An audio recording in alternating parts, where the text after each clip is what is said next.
Մակրոնի այս հայտարարությունը չի զարմացրել հասարակական քաղաքական գործիչ Սամվել Ֆարմանյանին։ Ֆարմանյանը կարծում է, որ Փաշինյանին խաղաղության Նոբելյան մրցանակ են խոստացել որպես իր անվտանգության երաշխիք, որ սա խայծ է, վստահ է Ֆարմանյանը, բայց Փաշինյանն այդ խայծի մասին գլխի չի ընկել։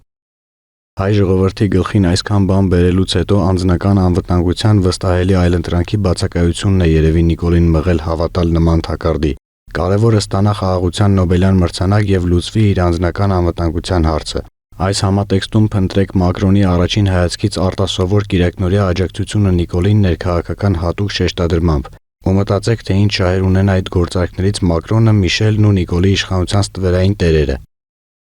Մակրոնի հայտարարությանը դատապարտող հայտարարությամբ է հանդես եկել Հայ հեղափոխական դաշնակցության Արևմտյան Եվրոպայի կենտրոնական կոմիտեն։ Ըստ դաշնակցության Ֆրանսիայի նախագահի հայտարարությունը խրախուսում է Հայաստանում ձևավորվող ավտորիտար համակարգը։